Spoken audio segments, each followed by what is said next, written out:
Le nombre de victimes de l'amiante est toujours important. Ainsi, chaque année, plus de 1100 nouveaux cas sont recensés uniquement pour la maladie appelée mésothéliome, un des cancers de l'amiante. Travailleurs du BTP sont les premiers touchés.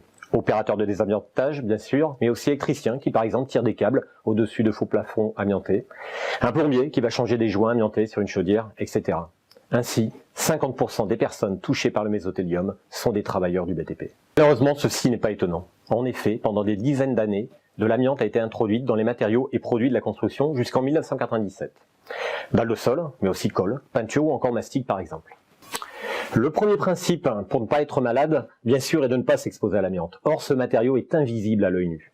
Une seule façon donc permet de s'assurer de la présence ou de l'absence d'amiante, faire réaliser un repérage amiante avant travaux. Face à ce constat, les pouvoirs publics ont décidé d'augmenter la prévention.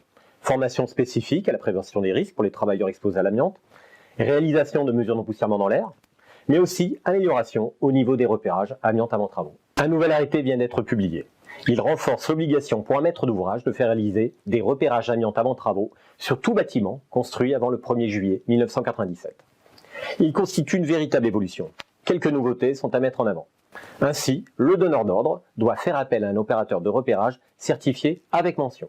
Il est souhaitable de demander à ce dernier une copie de ce certificat pour s'en assurer. Deuxièmement, l'opérateur de repérage doit estimer la quantité de matériaux et produits contenant de l'amiante de manière à lui permettre d'évaluer les quantités prévisibles des déchets et les filières d'élimination adaptées.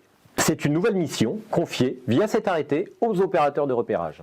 L'enjeu, en dehors de l'aspect environnemental, est avant tout économique bien entendu. Plus l'estimation sera précise, plus le budget des travaux prévu par le donneur d'ordre sera fiable. Troisièmement, le texte réglementaire indique que le donneur d'ordre ne doit pas imposer le nombre de prélèvements et d'analyses à réaliser. Ceci est de la responsabilité de l'opérateur de repérage. Une estimation à minima des prélèvements à effectuer est possible par contre. Il est conseillé de demander à l'opérateur de repérage sa stratégie de repérage afin notamment de maîtriser en amont le budget lié à l'opération de repérage.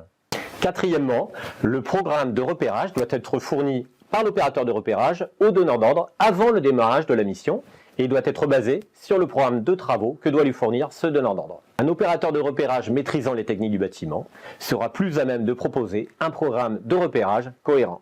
Dernier point, un certain nombre de situations rend obligatoire la réalisation d'un pré-rapport, par exemple en cas d'inaccessibilité de certains locaux. À noter enfin que dans certains cas, les repérages amiante avant travaux antérieurs à 2017 deviennent caducs. L'agence Aléa Contrôle, présente sur tout le territoire national, répond aux différents critères exigés réglementairement.